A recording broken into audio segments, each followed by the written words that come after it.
Hi everyone, and welcome again to the show. Still a little bit husky, but not as bad as yesterday. In a minute, one of Hollywood's quirkiest and most talented actors, Johnny Depp, talks to us. Yesterday you sounded like Ronnie Ancona, you know, next to... I thought I sounded like Squeaky the Mouse or That's something. what you sound like, Orville the Duck today. It's really You're strange. so kind. You do so much for my confidence. Yes, only an hour to go, dear, and millions watching.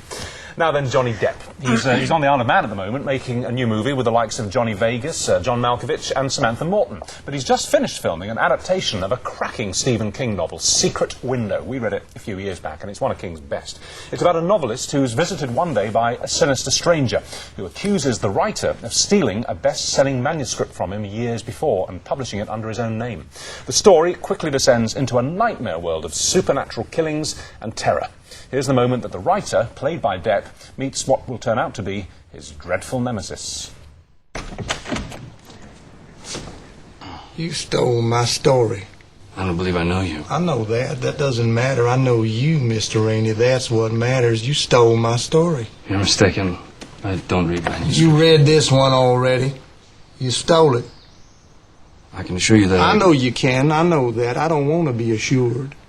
if you want to talk to someone about some grievance you feel you may have, you can call my literary agent. This is between you and me. I don't like being accused of plagiarism, if that is in fact what you're accusing me of. Chico, inside. I don't blame you for not liking it, but you did it. You're gonna have to leave. I have nothing more to say. Yeah, I'll go. We'll talk more later. I'm not taking that. Won't do you any good to play games with me, Mr. Rainey. This has got to be settled. So far as I'm concerned, it is. And Johnny Depp joins us now from the Isle of Man. Thanks a lot for stopping filming to give us some of your time, Johnny.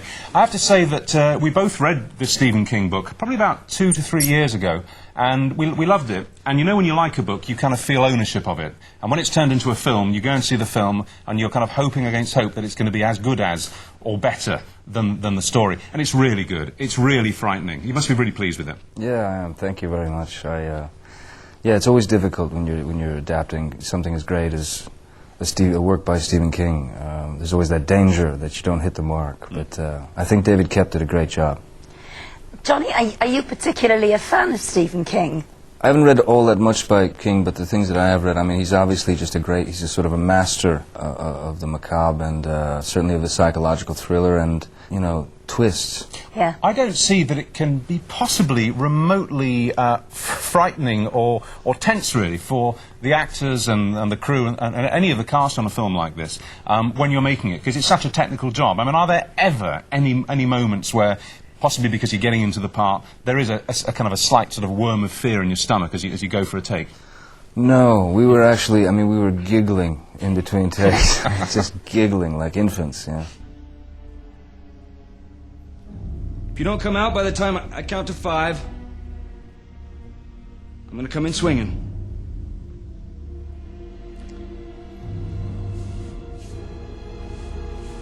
One,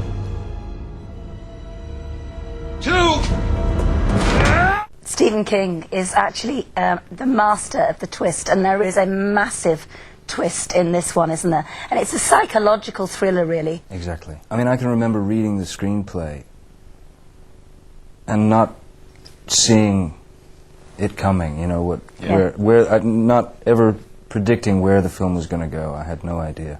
Is it true that in your part as Mr. Sparrow in Pirates of the Caribbean, that you based that on one of the Rolling Stones? I was thinking about pirates in the 17th century and thinking, you know, what would the equivalent be in today's world? What would they be? And I thought it would be a rock and roll star. And for me, the greatest rock and roll star of all time is Keith Richards. So. Okay. Well, let's just see Keith Richards as a pirate and remind ourselves of that. Easy on the goods, darling. You're despicable. Sticks and stones, love. I saved your life, you saved mine. We're square. Gentlemen, my lady, you will always remember this as the day that you almost caught Captain Jack Sparrow.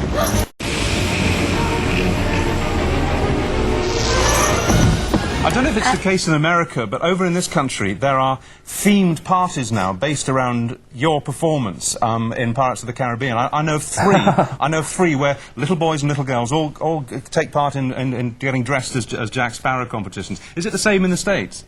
Unbelievable. Wow, not that I know of, but that's exciting. That's really exciting. Because you're quite an Anglophile, aren't you? I mean, here you're filming in the Isle of Man because you have to. That's where the film's being done.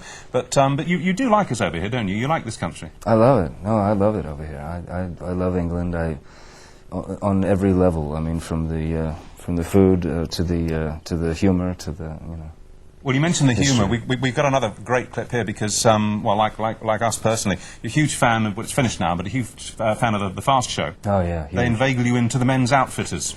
So we'll just have a look at one of those moments. Now, sir, single or double-breasted? Oh, I do apologise, sir. That sounded like a smutty innuendo, didn't it? Like a bit of smut, sir. Oh, suit you, sir. Suit you, sir. Oh, Suit you. oh, suit you. Suit you. Oh, suit you. What? Will you just build me a suit? There, sir. We'll measure you up. You like being measured up, sir? Oh, Go on, get him, sir. suit you, Suit you, sir. Get him, get him, sir. That's Suit it, you. sir. That's it, sir. Oh, Come on, get them, sir. sir. Join us, sir. Come over, sir. Come on, sir. I've never seen that. Have you never seen it? I've never seen it, no, that was the first time. I think for Paul that was the sort of the crown of his career, working with you on that, actually. It really was.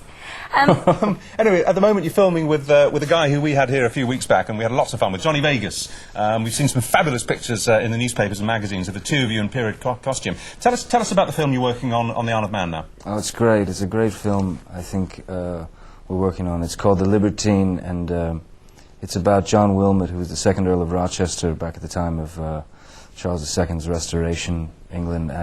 Cast is unbelievable. You know, we've Johnny Vegas, Richard Coyle,